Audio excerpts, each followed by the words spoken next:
Hola a todos, vamos a tocar la tercera parte. En este caso vamos a ver la estructura condicional, operadores ternarios, estructura selectiva, bucles y entradas y salidas. En este caso vamos a ver el tema de feature. En esta parte vamos a comenzar con el if, que no es nada más que ejecutar una cierta instrucción a partir de una cierta condición. O sea, si la condición es verdadera, ejecuta la instrucción o el contenido que tenga dentro entre los bloques del if, y si es falso, sigue su ejecución. Esta es la forma más básica que se puede utilizar dentro del if, que dentro de los paréntesis tiene que ir un comparador, sea mayor, igual, diferente, negado, ¿no? Y lo que te tiene que devolver es true o false. Esto es simplemente para que pueda tomar la decisión si se puede ejecutar la instrucción que se queda dentro o no. En este caso, si ejecutamos, en este caso es verdadero, entonces me tiene que imprimir hola, ¿cómo estás? Ahí está, es verdadero. Si es falso, en este caso vamos a ponerlo que 3 es mayor. En este caso va a ser falso y pues no me debe salir nada, ¿sí?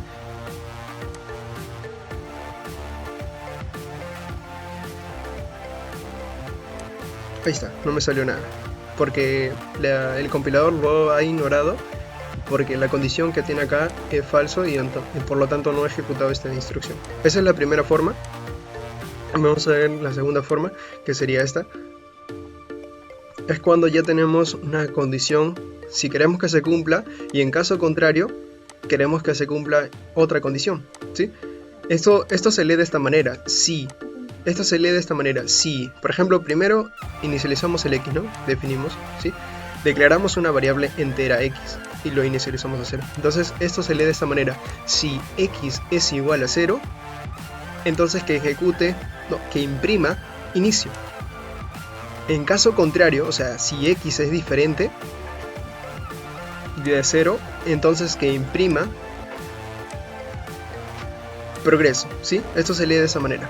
Lo imprimimos, en este caso x es igual a 0, o le estoy asignando 0, por lo tanto x es igual a 0 y me debe imprimir lo que es inicio, por lo tanto me imprime inicio, ¿sí? Si x es igual a 0, me imprime. En el else significa si no, que imprima progreso. En este caso, si le asigno un 10, me debe salir diferente de 0, entonces me debe salir el caso si no, progreso. Ahí está.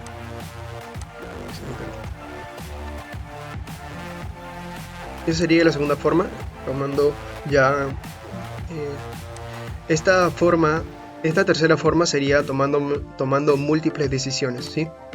Esta tercera forma es cuando, por ejemplo, cuando queremos tomar no solamente una decisión, sino y tampoco ni dos decisiones. Cuando ya queremos tomar más de dos decisiones, pues lo podemos utilizar con el if, ¿sí? La estructura es la siguiente. Por ejemplo, también declaramos un f flotante, de tipo flotante, y le asignamos 56. En este caso ponemos, leemos el código, si f es igual a 2, que imprima f2. Si no, si f es igual a 3, que imprima f es 3. Si no, si f es igual a 4, que imprima f es igual a 4. Sí, y este else es por default. Si no se cumple ninguna de estas condiciones, este es por default. Si no se cumple estas, en caso contrario, si no se cumple todas estas, que me imprima f es distinto de 2, 3 y 4, ¿sí? Así tiene esta forma. Entonces, lo ejecutamos. En este caso, a ver, hay que predecir, sería si f tiene 56, o sea, f es 56. En este caso no se ejecuta ni este, ni este, ni este. Se ejecuta el default. Se ejecuta, entonces me tiene que imprimir f distinto de 2, 3 y 4. Entonces, ejecutamos.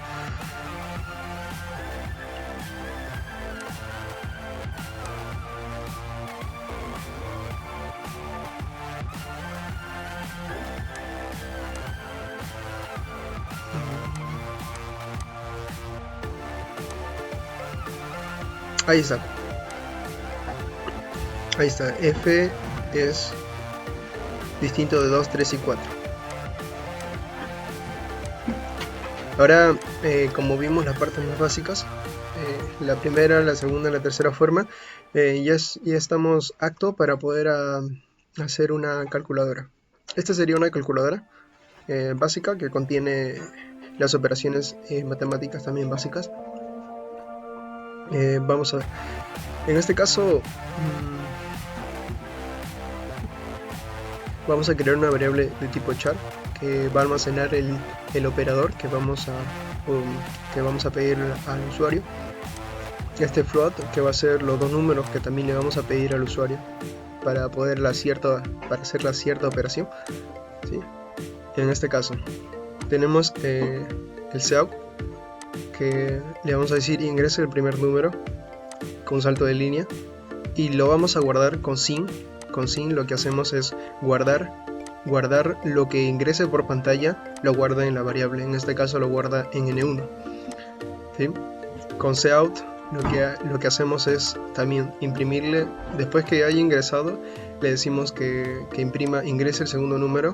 Esto va a observar el usuario, le hacemos salto de línea para que todo no se ponga en una sola línea, y la segunda vez que ingrese lo vamos a almacenar en n2, en este caso en estos variables que hemos definido. Después que se haya almacenado n1 y n2, ahora le vamos a pedir que ingrese una operación y le especificamos que es suma, resta, multiplicación y división. Es un salto de línea y el que ingrese, eso va a ser el operador, ¿sí? Entonces lo almacenamos en operador. Y aquí tomamos las múltiples divisiones. En este caso estamos utilizando la tercera forma. En este caso hacemos la comparación. Si el operador que ha ingresado el usuario es una suma, que me diga la suma, ¿no? La suma de los números es, y le imprimo n1 más n2. Si no, si el operador es igual a resta, entonces que me imprima la resta de los números es n1 menos n2. Si no, si el operador es igual a este signo de multiplicación, entonces que me imprima la multiplicación de los números es n1 por n2. Si no, si el operador es igual al slash, que en este caso sería la división, en este caso hacemos otras condiciones, unas subcondiciones dentro de este else if, si no, si. En este caso, ¿por qué? Porque vamos a hacerlo que n2 sea diferente de 0 para que no en el programa no salga indefinido, porque a n2 lo estoy poniendo como denominador, porque un 0, una división teniendo el denominador 0, él no va a dar indefinido el programa. Aparte que también en matemáticas es indefinido, ¿sí? Entonces hay que decirle si n2 es diferente de ceros, entonces que me ejecute la división, ¿sí? La división es. En caso contrario, si el usuario ingresa n2, o sea el segundo número 0, entonces que me imprime error, ¿no? Porque eso obviamente no se puede hacer la división. Entonces, dentro de todos estos condicionales siempre hay un else, que sería este por default, ¿sí? El else por default. Si en caso contrario no se ejecuta estas condiciones, entonces hay un default, una condición general, un default general. En este caso es cuando el usuario ingresa el operador incorrecto, ¿sí? Solamente los operadores que están disponibles son estos 4. Si ingresa diferente de estos, entonces que me imprima el operador incorrecto, ¿sí? Y eso sería solamente entonces vamos a ejecutar. A ver, vamos a ver si se puede. Ahí está. Me dice ingrese el primer número. En este caso le voy a pedir 12. Me dice ingrese el segundo número. También 12. Y me dice ingrese una operación. Voy a decirle que tenga multiplicación. Me dice la multiplicación de los números es 44. Y así, con todos los valores que ingreso, puede ser división, ¿sí? Entonces vamos a ejecutarlo de nuevo.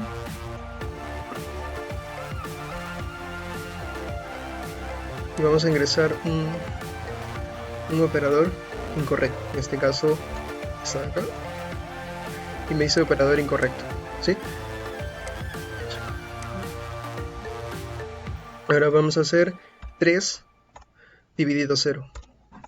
Vamos a hacer una división y me sale error, justamente como lo hemos programado, ¿sí?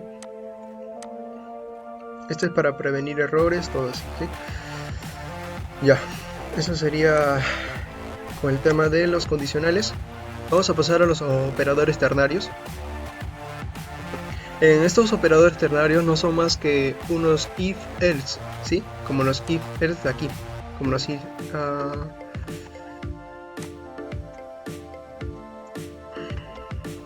como los if-else de aquí, ¿sí?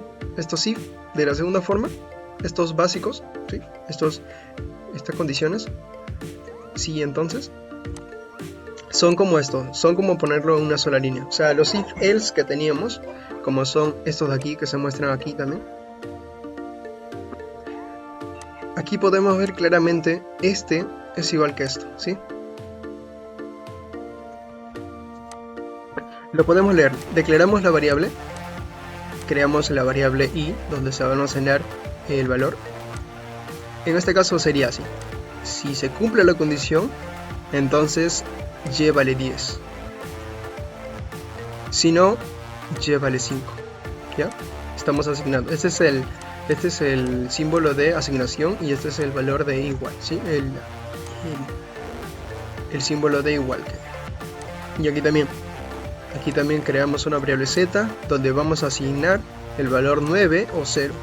Entonces leemos x distinto de 0, si se cumple, z va a valer 9. Si no, z vale 0. Entonces esto lo vamos a imprimir para verlo.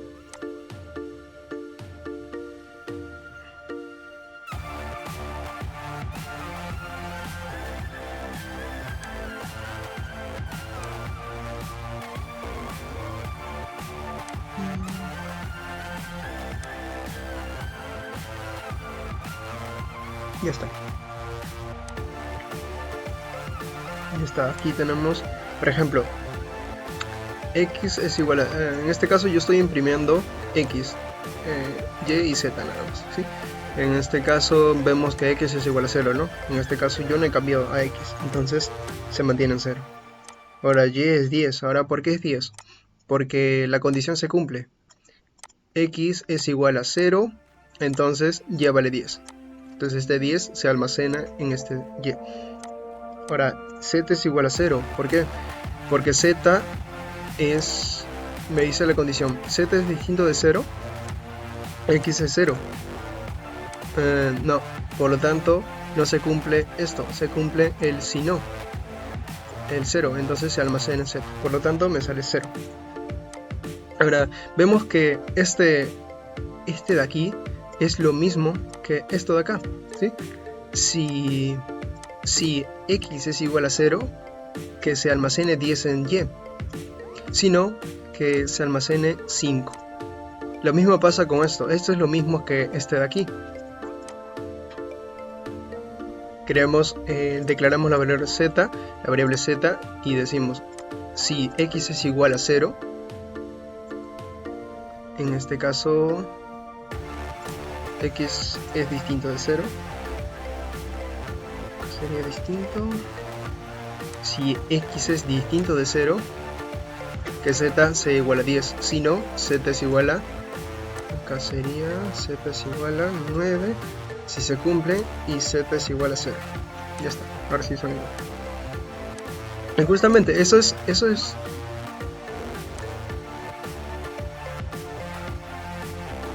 y justamente eso es lo que hace el operador ternarios. Simplemente lo que hace las condicionales if else en unas cuantas líneas lo hace en una sola línea, ¿sí?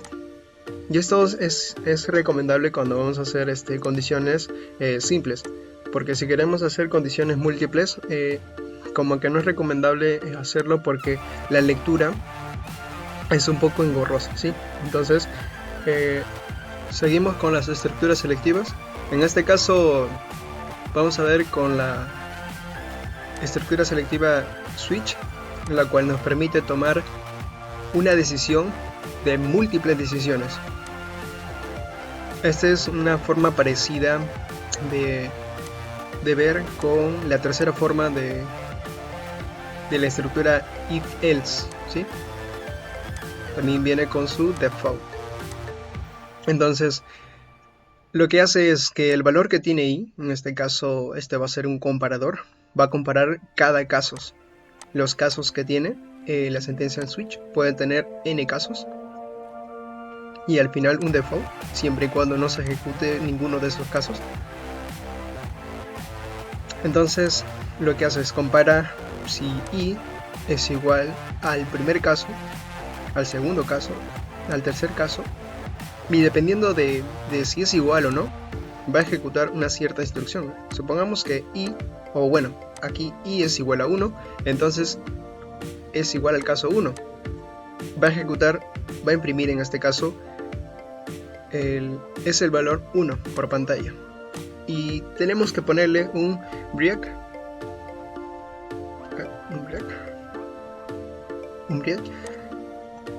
de esta forma para poder de aquí saltar,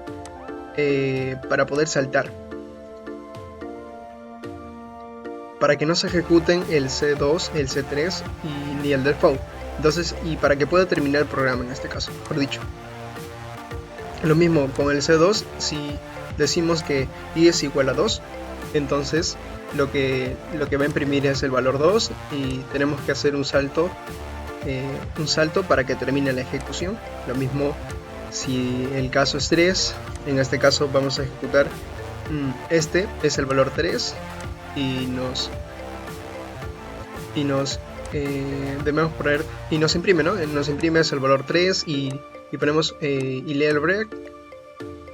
En este caso termina la ejecución, pero si ponemos un 4, el caso ya no hay casos, o sea, caso 1, caso 2, caso 3, entonces ya no hay. Entonces va a imprimir el default. Entonces vamos a ejecutar y me debe imprimir comparación no encontrada.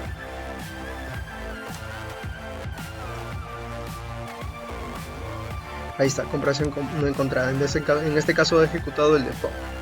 Y de esa forma va tomando múltiples decisiones de una sola y toma una sola decisión de múltiples decisiones. Y así es como funciona el switch, ¿sí? En este caso puede ir un char, ¿sí? En este caso puede ir un char. Y también podemos comparar de esta forma, ¿no? Por ejemplo, si es A, y aquí en el caso también podemos hacer comparaciones A, en vez de 2 podemos hacer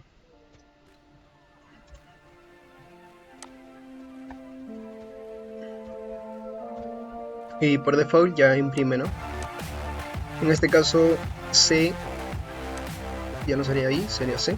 En este caso C es igual al valor char, entonces me debe imprimir, es el valor 1 ya, ¿no? Es el valor A, es el valor B,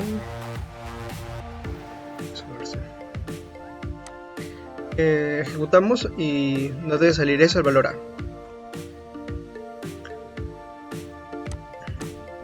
Ahí está, y así es como funciona el switch. Vamos a pasar a los bucles.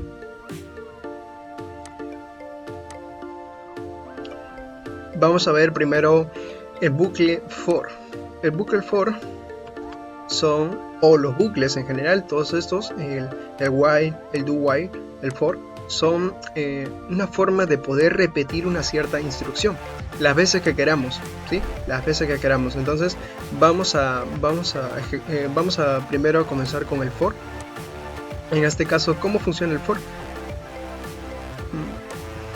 Vamos a ponerlo acá y igual a 10.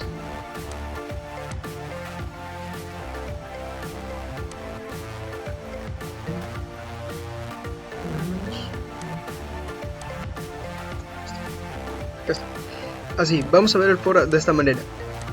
El for normalmente tiene esta estructura donde aquí estamos separando con punto y coma tres, no sé, digamos comparaciones, ¿no? Digamos, ¿sí? Entonces en la primera parte tenemos, tiene que haber una inicialización. En la segunda parte tiene que haber un comparador y en la tercera parte va a haber un incremento.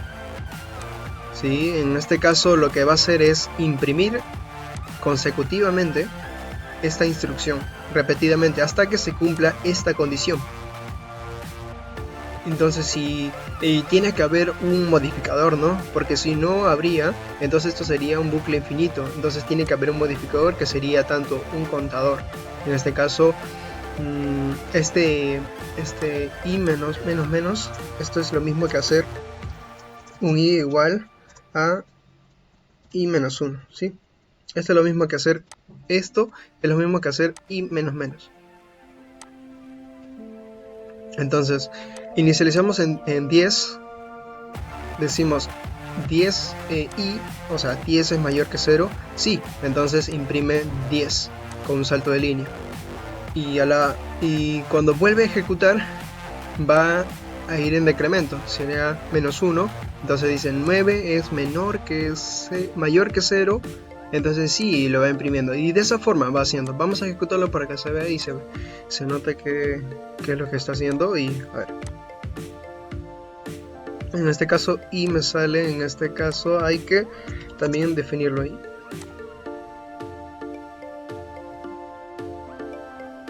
Ahí está, lo que nos sale es 10, 9, 8, 7, 6 y así, va repitiéndose hasta que ya no cumpla la condición y se sale del bucle. Es así como funciona el for. Ahora, esto es así el for. Ahora vamos a ver el while.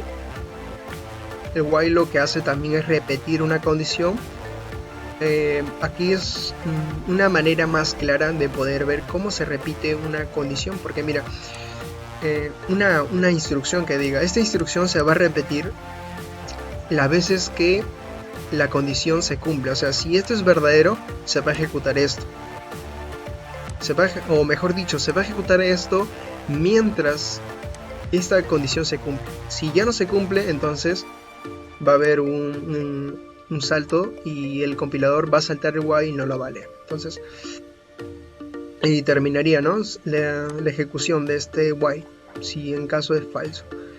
A ver, vamos a verlo. In igual a 0, entonces i igual a 0. Y estoy diciendo la condición x es menor que 10. Sí, porque estoy inicializando en 0, entonces se va a cumplir.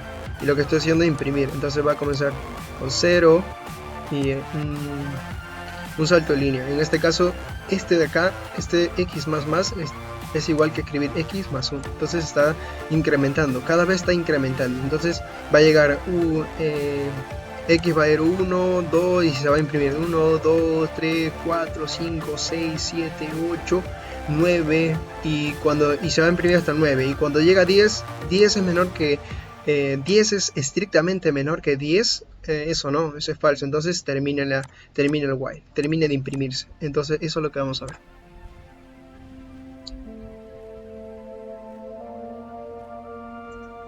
Ahí está, comienza de 0 y va imprimiendo 1, 2, 3, 4 hasta el 9, como se está haciendo aquí el while. Como vemos aquí, ejecutamos x igual a 10 y la condición solamente nos va a permitir imprimir hasta el 9.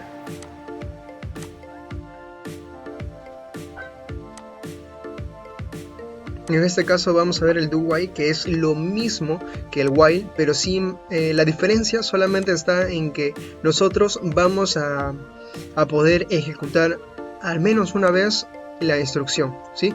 Aquí para el while nosotros tiene que cumplir esta condición para que ejecute esto aquí, pero en el do lo que hace es, y la ejecución viene de acá arriba, si lee la declaración i igual a 12, entra el do while y imprime i, esto se imprime al menos una vez y recién hace la condición. Si se cumple, sigue iterando, si no, sigue su camino, pero ya ejecutó al menos una vez. Entonces solamente esa es la diferencia. Vamos a ejecutarlo.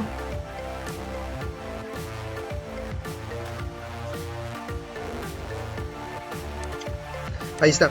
En este caso, ¿por qué me salió 12? Porque yo le he dicho que i es igual a 12. En este caso ejecuta.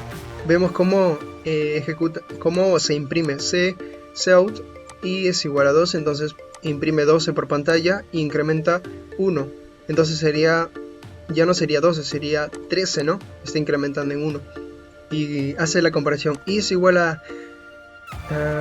y es menor a 10.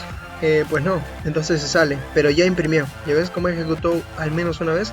Ahora, ¿qué pasa si yo le hago que comience de 0? En este caso, se va a ejecutar hasta que la condición ya no se cumple, ¿sí? Va a comenzar del 0 hasta el 9. Acá está, vamos a ver. Es lo mismo que el while. Siempre, la diferencia solamente está que esto se va a ejecutar al menos una vez, ¿sí? Ya está. Ahora pasamos a las entradas y salidas. Normalmente lo que conocemos del IOSTREAM o de las instrucciones que hemos estado utilizando para entrada y salida son el cout, que son esto, el que nos permite imprimir por pantalla, ¿sí? Y el otro que es el sin, el que nos permite recoger lo que tiene la pantalla y almacenarlo en una variable, ¿no? En este caso voy a ponerlo en dato. Sí, eso dos ya hemos visto. En este caso vamos a almacenarlo en dato. Esto. Aquí podemos ver que este comando de esto se llama inserción. Acá lo podemos leer que la cadena que tenemos hola lo va a insertar en la pantalla, ¿sí? Esto lo que hace es insertar en la pantalla. Y esto es extracción. Esto sería inserción y esto sería extracción. Vamos a extraer lo que tiene la pantalla y lo vamos a poner al dato, ¿sí? Así es como se lee estos cout y sin. Entonces vamos a comenzar con el tema de ficheros. Teniendo en claro el comando de inserción y extracción, ¿sí? Entonces vamos a comenzar con el tema de ficheros. Los ficheros normalmente se utilizan porque cuando nosotros ejecutamos un cierto programa, lo ejecutamos y sí, si bien es cierto, nuestro programa corre normalmente, ¿sí? Se ejecuta correctamente siempre y cuando nosotros los hemos hecho correctamente. Entonces, ¿qué pasa? cuando terminamos de ejecutar, esos valores que de repente hemos ingresado, como la calculadora que hemos hecho, ¿no? Que le pedimos al usuario que ingrese datos, entonces esos datos al terminar de ejecutar se pierden, o sea, es una forma volátil, ¿no? Se podría decir que es una forma volátil. Entonces se pierden esos datos y es normal porque no lo estamos almacenando, solamente le ingresamos, ejecuta, se acaba de ejecutar y se perdió, y tenemos que volver a ingresar esos datos. No podemos utilizar los mismos datos ya ingresados, y para eso vamos a ver el tema de ficheros para poder almacenar datos en ciertos archivos, en este caso el archivo texto. Vamos a ver cómo creamos un fichero. El fichero lo creamos de esta manera. Tenemos que utilizar otra librería. En este caso fstream, ¿sí? Vamos a utilizar el fstream. Esto viene de fichero, ¿sí? Y este viene de flujo, ¿sí? Estos son claro, justamente los ficheros no son más que un flujo de datos, ¿sí? Estos son entradas y salidas, son un flujo de entradas y salidas, ¿sí? Ya, los ficheros los creamos de esta manera. Para tener un fichero de salida tenemos que ponerle output fstream, ponemos archivo, aquí puede ir cualquier nombre, pero yo lo estoy poniendo de referencia para que se entienda mejor. Aquí abrimos el archivo y le ponemos un nombre a ese archivo. Voy a ponerle prueba, punto de extensión del archivo. Ahí está. De esta manera ya creamos un archivo, pero nuestro archivo todavía no tiene ningún contenido. Ahí está, ya se creó. Buscamos, a ver, comprobamos si se ha creado en nuestra carpeta escritorio. Esa es la parte. y ahí está, prueba. En este caso es un archivo de texto, pero no tiene nada. Entonces, ¿cómo insertamos contenido en nuestro archivo? Lo hacemos de esta manera. Una vez que hemos abierto el archivo, le insertamos de esta manera. Archivo. Y recuérdense del comando de inserción. ¿Sí? Este es el comando de inserción. Datos de prueba. Datos de prueba. ¿Okay? Aquí, esto es lo que vamos a insertarlo dentro de nuestro archivo. Vamos a poner datos de prueba. Recuerden que este comando de inserción, todo esto vamos a insertar al archivo. Ya está. Entonces ejecutamos.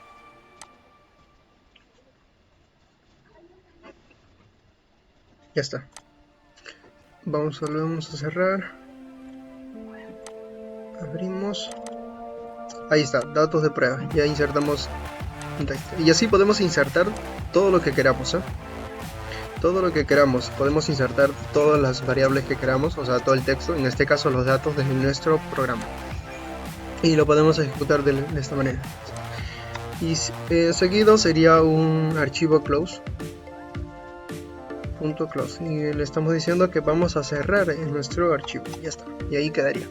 Entonces, de esa forma nosotros ya hemos creado y a la vez hemos puesto su nombre y aquí estamos pues metiendo datos a nuestro archivo, ¿sí? Almacenando datos. Ahora, ¿qué pasa si yo quiero leer el archivo? O sea, si yo quiero saber qué es lo que tiene ese archivo, ¿no? ¿Qué pasa si yo quiero leer ese archivo? Lo hago de esta manera. Entonces ya no va a ser un output fstring, sino va a ser un input fstring. Y lo voy a poner, ya no tiene que ser el mismo nombre, va a ser de lectura. Voy a ponerle archivo 1, ¿sí? Y voy a abrir el archivo de nuevo, archivo 1.open. ¿Y cómo se llama el archivo? Entonces le voy a poner prueba, se llama prueba txt. Ahí está. De esta manera lo que estoy haciendo es abrir. Ahora, pero ya lo abrí, pero ahora ¿cómo lo hago esa lectura para que se muestre en este caso en nuestra consola de programación? Voy a hacer, pero hago esa lectura y tengo que almacenarlo en una variable, ¿cierto? Entonces para eso vamos a crear una variable de tipo string que se va a llamar cadena. Se va a llamar cadena. Y para poder utilizar string vamos a incluir una librería. Include string. Ahí está. De esa manera ya podemos utilizar el string correctamente, que no salga ningún error. Y para eso, para leer cadenas, lo que tenemos que hacer es con getLine. Con getLine, y este getLine recibe dos parámetros.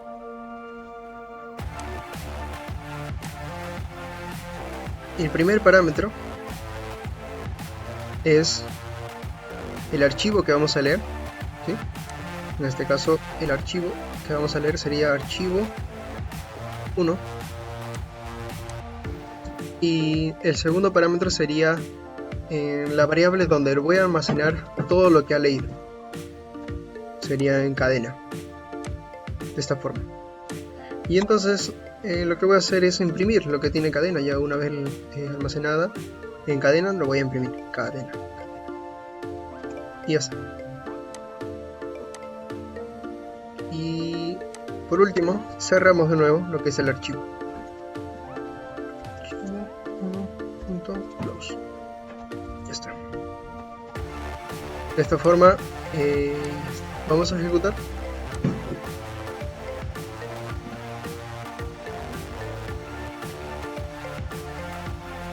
Ahí está. Nosotros habíamos puesto datos, prueba, y habíamos puesto ya unos valores, unas letras que ya no tiene sentido, ¿sí?